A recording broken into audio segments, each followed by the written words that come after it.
bonjour à tous, bienvenue dans Bonjour chez vous pour une nouvelle semaine d'émission qu'on va passer tous ensemble. Une semaine spéciale, une série spéciale sur les finances. Alors aujourd'hui, on va parler de l'entrepreneuriat, une émission dédiée à vous, entrepreneurs, futurs entrepreneurs, comment réussir en affaires en tant que chrétien. Et nous avons le plaisir d'avoir tout au long de cette semaine un invité spécial avec nous, le pasteur et entrepreneur, chef d'entreprise et j'en passe, je vous le présenterai, Jean-Claude Chipama. Bonjour Jean-Claude. Hello. Bonjour à vous toutes. Bienvenue dans Bonjour chez vous. Vraiment, merci. Quel privilège de t'avoir. Merci. Vraiment.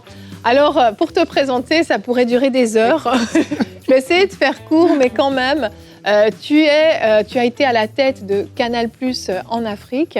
Tu as été également à la tête de la banque Equity Bank également en Afrique. Tu es un entrepreneur qui t'est fait un nom vraiment en tant qu'influenceur entrepreneur. Mais quand on parle d'influenceur, c'est pas sur les réseaux sociaux, hein.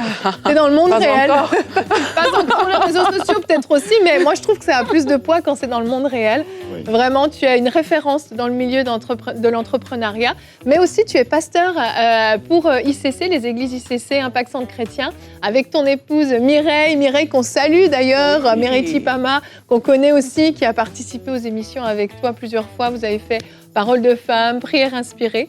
Et puis aujourd'hui, on a le plaisir de t'avoir sur Bonjour chez vous. Merci beaucoup Jean-Claude d'être avec nous. Merci Evelyne pour l'invitation.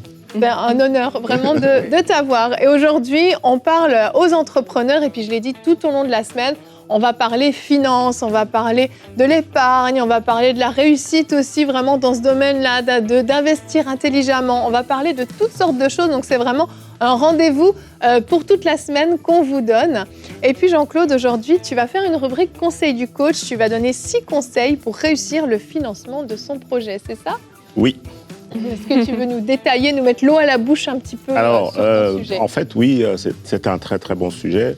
L'idée ici, c'est d'aborder les points dans la perspective de comment le prêteur, le banquier, le financier, celui qui est censé évaluer le projet, va pouvoir examiner, questionner. En fait, il est bon en tant qu'entrepreneur de savoir comment est-ce que l'autre me perçoit. Oui, voilà. Donc, c'est une perspective de l'intérieur de la banque, de l'intérieur de la microfinance, de l'intérieur de Business Angel pour les gens qui veulent lever les fonds. Génial, oui. Ça c'est génial parce que bon, tu as été, comme je l'ai dit, tu étais à la tête d'Equity Bank, d'une banque quand même qui a une grande renommée. Tu sais de quoi tu parles quand tu nous parles de ça. Tu as été des deux côtés en fait, j'ai l'impression. Oui, il paraît. Il paraît. Et donc, merci d'être là. Et puis, on va commencer tout de suite cette émission. Aujourd'hui, on te fait travailler. Tu fais Conseil du coach, mais tu vas aussi faire notre pensée du jour.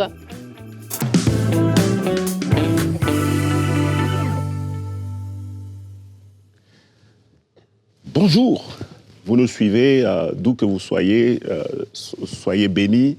Alors aujourd'hui, je voudrais partager une petite pensée avec vous. Vous savez, en tant qu'entrepreneur, on peut avoir plusieurs défis. Un des premiers défis, c'est vraiment la capacité de pouvoir inspirer les autres. Vous savez, le leadership, c'est cette capacité, cette habilité à pouvoir influencer. Mais avant d'influencer, il faut que je t'inspire. Donc, pour t'inspirer, il faut que je sois moi-même un modèle. Donc, si tu m'entends et que tu veux être un entrepreneur à succès, il faut que tu développes ton leadership. Le leadership dans la dimension modèle, dans la dimension inspiration. Est-ce que j'arrive à temps au travail? Est-ce que je suis suffisamment discipliné? Est-ce que je suis diligent? Je veux poser des actes qui vont permettre de montrer que j'ai confiance aux autres. La deuxième dimension, c'est influencer. Vous savez, le leadership, c'est la capacité à mobiliser les ressources, les personnes, mais dans le but d'atteindre un objectif commun de l'organisation. Donc, si tu es entrepreneur, tu as besoin de travailler d'abord sur toi-même afin que tu sois toi-même un modèle, que tu sois une référence en matière de ponctualité, de discipline, de diligence, de passion, d'expertise. Parce qu'un leader, c'est celui qui va manifester le courage.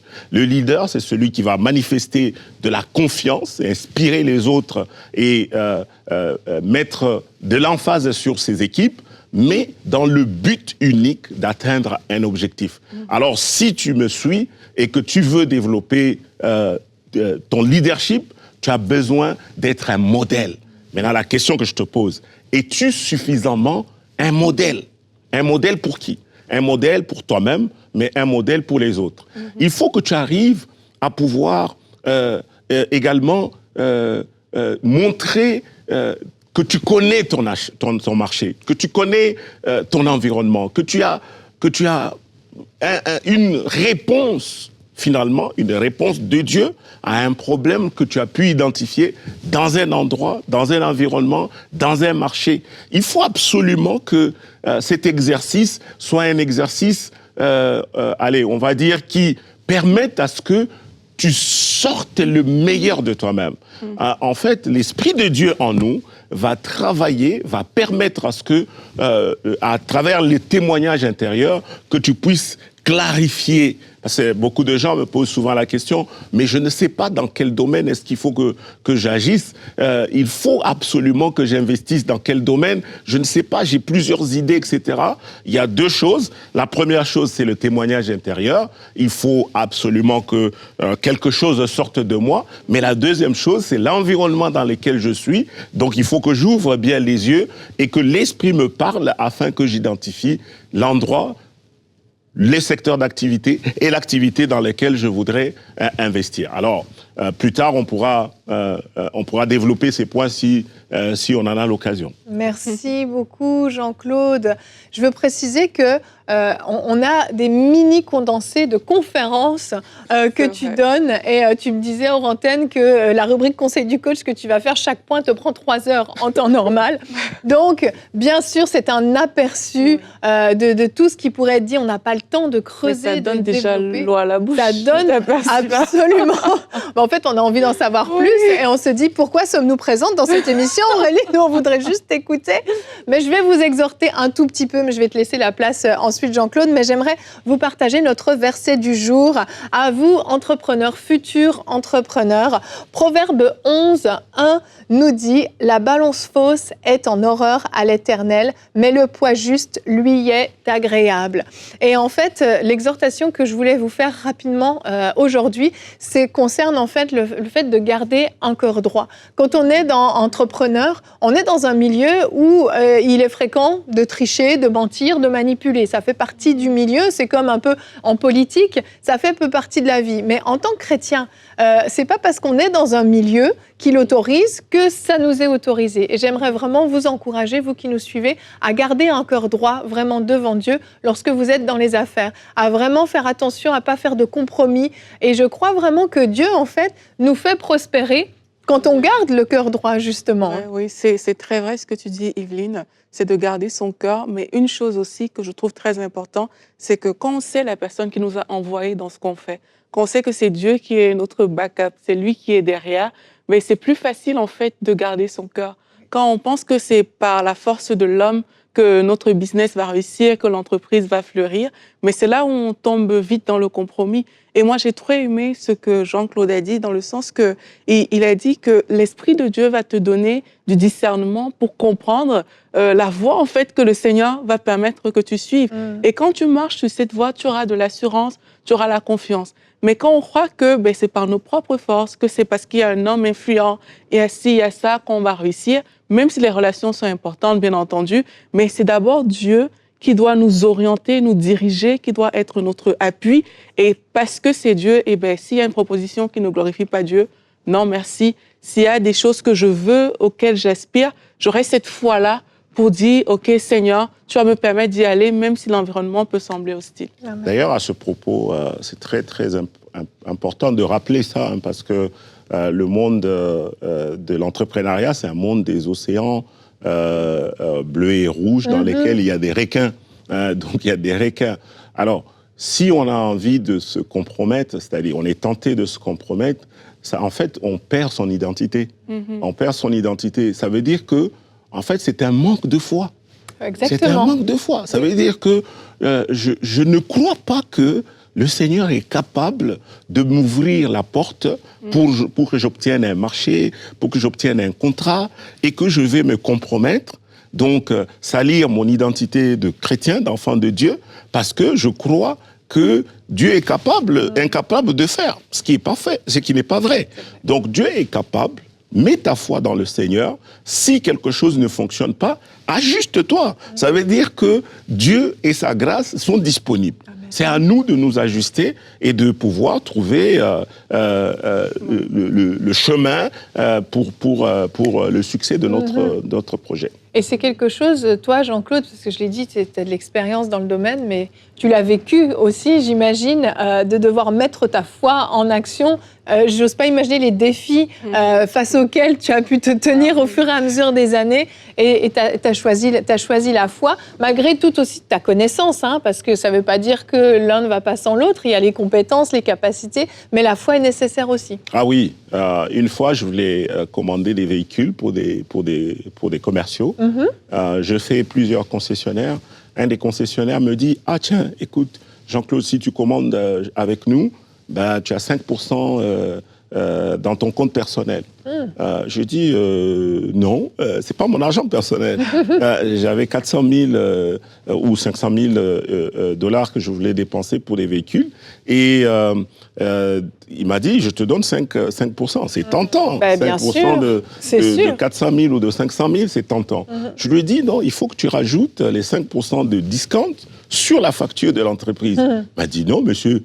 D'où est-ce que vous sortez, vous? Mais c'est une pratique courante. J'ai dit non, pas avec moi. Amen. Donc, je ne peux pas trahir ma foi, mon identité, pour un avantage pécunier et éphémère. Ah voilà, non, c'est ça. C'est éphémère parce que cette personne, c'est fini.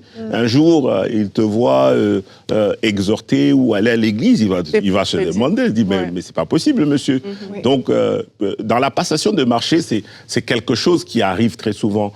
Beaucoup nous disent, mais comment concilier la vie de DG, de CEO, d'entrepreneur par rapport à la passation des marchés? Dieu est capable. Je te dis, Dieu est capable. Mets ta foi en Dieu, tu vas voir qu'il va t'épargner, qu'il va t'ouvrir une porte particulière, il va t'épargner de pouvoir te compromettre parce que ton cœur est entièrement consacré. Amen, amen. Et ça, c'est un encouragement qui rassure dans ce domaine-là, parce qu'il y a vraiment des tentations qui sont grandes. J'ose pas l'imaginer. Je l'ai dit, je ne suis pas entrepreneur. Hein. Je sors de ma zone de confort pour vous aujourd'hui, mais je mets toute ma confiance en toi. Je peux apporter cette aide. Mais je crois vraiment que les défis sont grands, les tentations sont grandes, et puis que quand on garde son cœur droit, la parole nous l'enseigne à plusieurs niveaux. Quand on garde son cœur droit, on ne regrette pas, on n'a pas à rougir ensuite. Jean-Claude, j'aimerais qu'on puisse passer à la rubrique conseil du coach. Je ne veux pas te manger de temps parce que tu as beaucoup de choses à partager. Donc, je nous propose, je vais trouver le titre, je vais le dire comme il faut. Alors, 6 conseils pour réussir le financement de son projet.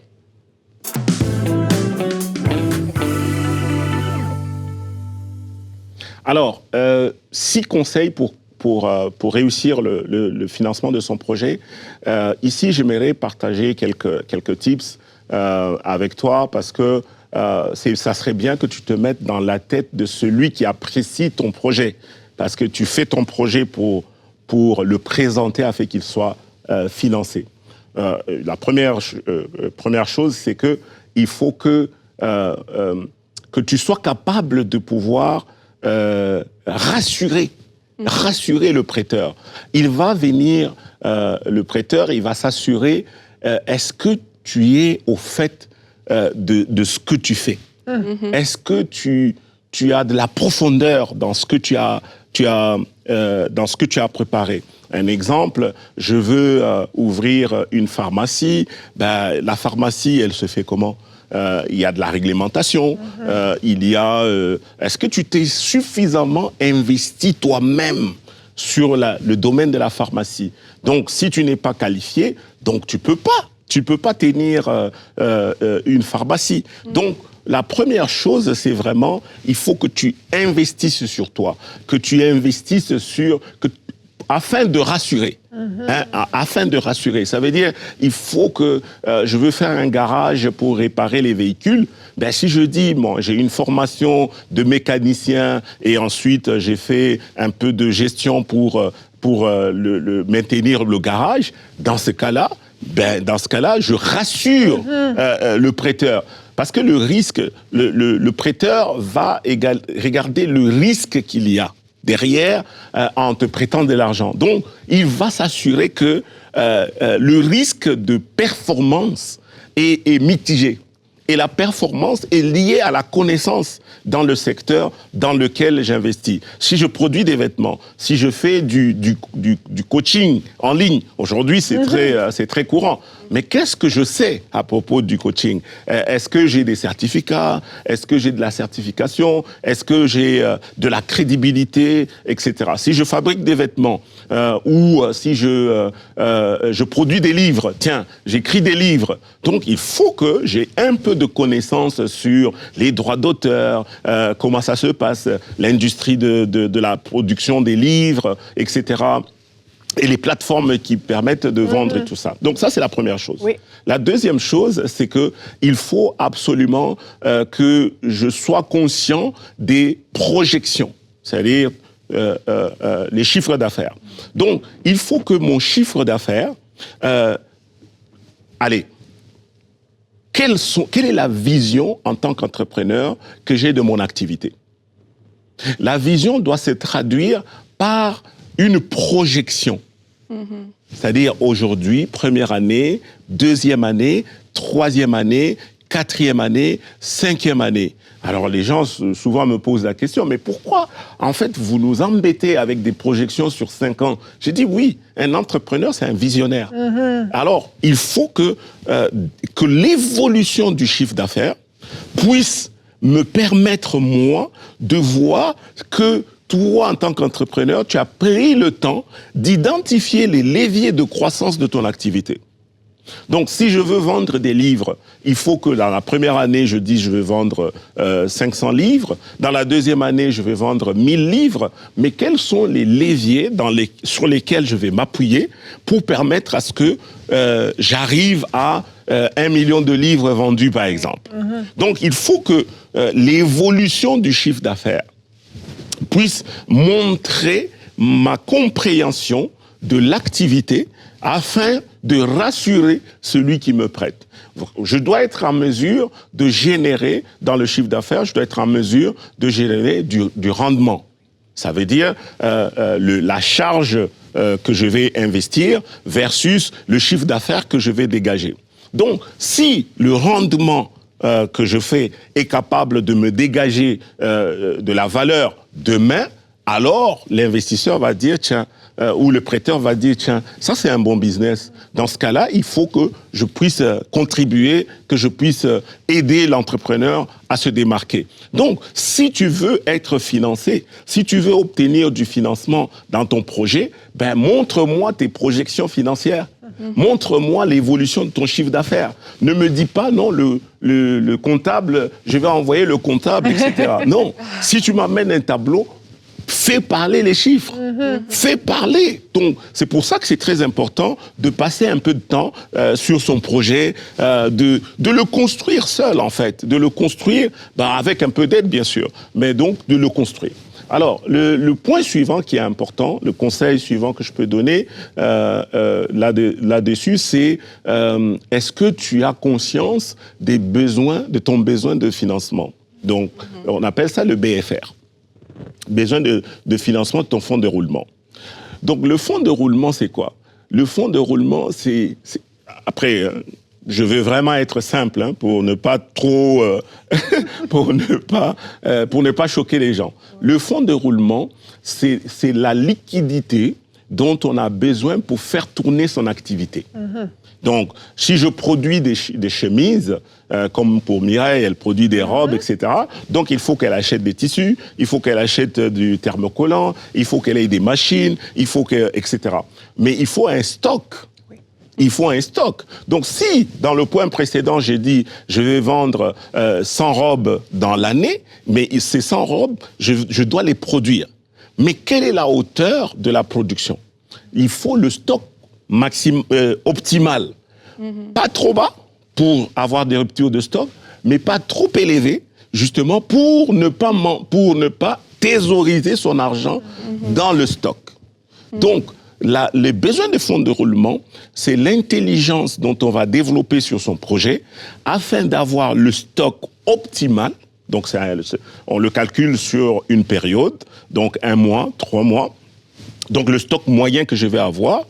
Le deuxième élément dans le calcul du fonds de roulement, c'est les délais de paiement. D'une part, j'ai des fournisseurs. Pour le cas de produire des robes, je suis allé chez des clients, chez des fournisseurs, j'ai acheté du tissu et j'ai un délai de paiement. Et de l'autre côté, j'ai des clientes qui viennent acheter chez moi. Le délai de paiement chez le fournisseur doit toujours être supérieur au délai de paiement que j'accorde moi au client. OK. Ça, c'est un secret pour réussir son business.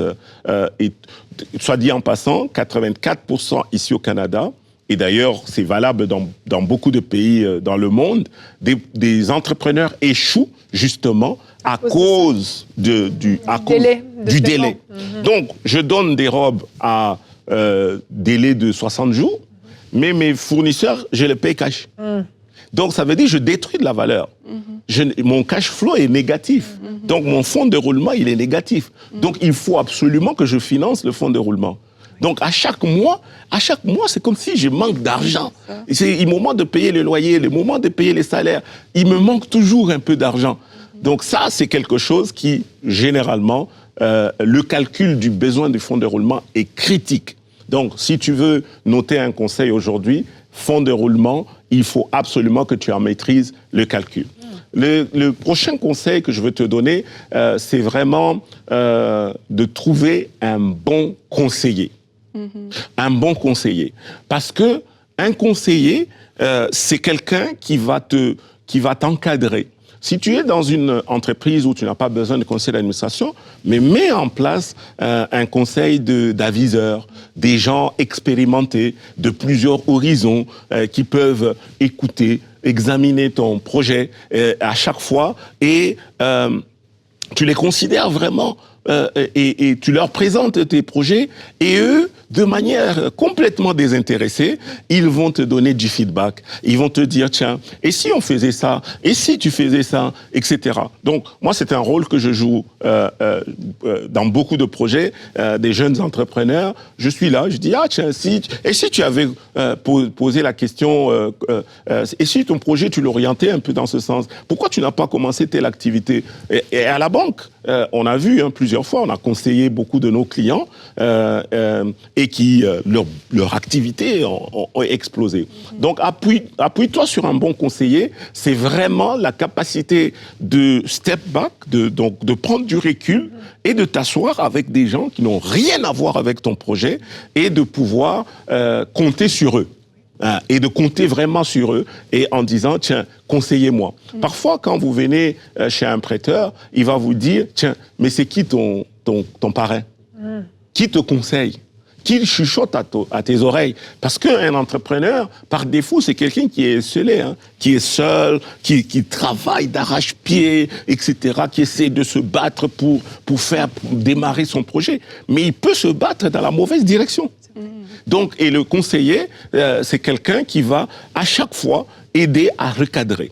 C'est pour ça que dans des activités plus formelles, comme des banques, comme des grandes entreprises, on va avoir des conseils d'administration de manière obligatoire, parce que c'est réglementé par les lois en matière d'activité commerciale dans le pays. Dans les banques centrales exigent à ce que chaque institution financière ait son conseil d'administration. Un autre conseil que je peux donner aussi, c'est vraiment déterminer sa capacité. Comment déterminer sa capacité d'emprunt?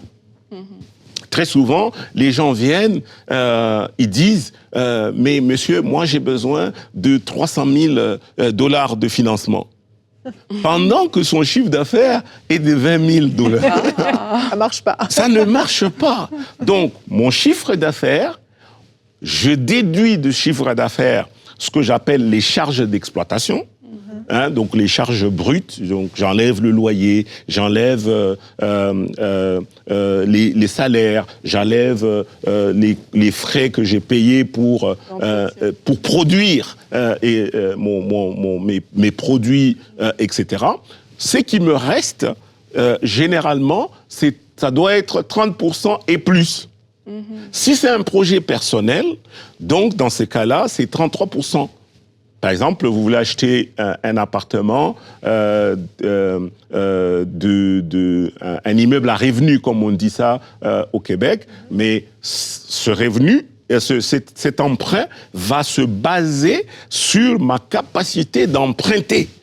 Le calcul va se faire sur ma capacité d'emprunter. Donc, ma capacité d'emprunter est constituée de quoi? La première chose, c'est quel est le revenu net dégagé de toute charge, multiplié en nombre de mois de la maturité. Donc, si, exemple concret, je gagne 1000 dollars, j'ai besoin d'acheter un terrain qui coûte 30 000 dollars.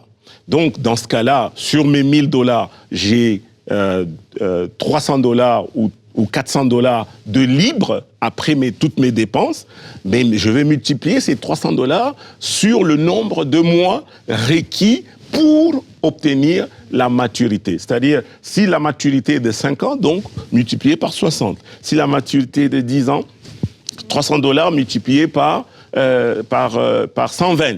Donc, ça me donne quelle est la capacité d'emprunt. Mais pour mon entreprise, c'est exactement la même chose. Je dois être en mesure de générer du chiffre d'affaires. Et c'est pour ça que c'est difficile d'emprunter quand on n'a pas encore de chiffre d'affaires. Donc, et là, c'est un autre mécanisme, un autre conseil qu'on va donner. Mais dans le cas d'espèce, on a besoin de pouvoir déterminer la capacité d'emprunt sur ce qui reste après avoir fait toutes mes dépenses. Et ça va être des revenus dédiés au remboursement. Si je valide ce point, alors le banquier ou le financier va me dire, tiens monsieur, vous êtes éligible au financement. Voici le taux d'intérêt sur lequel on va s'appuyer. Donc, et le taux d'intérêt, c'est le prix du coût du capital auquel vous n'avez pas. Parce que je vois souvent des gens me disent, mais oui, mais le taux d'intérêt, oui, le taux d'intérêt a deux composantes. La première, c'est la capacité, le coût du capital. Deuxièmement, c'est le risque. Moi, j'ai un risque, je présente un risque. Le banquier va regarder, est-ce que je suis quelqu'un de risqué ou pas? Dans ce cas-là, je vais déterminer le taux auquel je vais appliquer et je le traduis en coût sur le projet. Merci Jean-Claude. Si je comprends bien, déjà, si tu es nul en maths, ne te lance pas. Est-ce que j'ai bien résumé? Je plaisante. Non, mais ce que je retiens, c'est qu'il est important de rassurer le banquier qu'on maîtrise notre affaire, que nos chiffres tiennent la route et que le banquier n'investit pas finalement à perte, si je comprends bien. Et ça nécessite une certaine maîtrise du marché et de ce qu'on va faire aussi de nos finances et de comment on va gérer nos finances. Mais la bonne nouvelle, c'est que ça s'apprend. Ah, amen. Ça s'apprend, Amen. ça s'apprend tranquillement. Là, Mais oui, c'est un petit aperçu. Oui, c'est un petit aperçu, mais on apprend. Amen. C'est possible. Si moi, je peux y arriver, vous pourrez y arriver. Merci beaucoup, Jean-Claude. On le redit, c'est vraiment un aperçu, comme on l'a dit. Tout au long de cette semaine, Jean-Claude va nous partager des conseils et qui sont vraiment un aperçu de tout ce que tu pourrais nous donner. Mais merci beaucoup, Jean-Claude. Demain, on va se retrouver. Alors, demain, comment gérer efficacement tes finances personnelles? C'est le thème qu'on va aborder. Et puis donc, Jean-Claude sera notre coach toute la semaine. Comment gérer efficacement nos finances personnelles? C'est le thème qu'on aborde demain. Donc, si vous avez... là, ça ne concerne pas juste les entrepreneurs. Ça vous concerne, vous et moi, dans nos finances personnelles au quotidien. Merci Jean-Claude. On se retrouve demain. Merci d'avoir été avec nous et bonjour chez vous.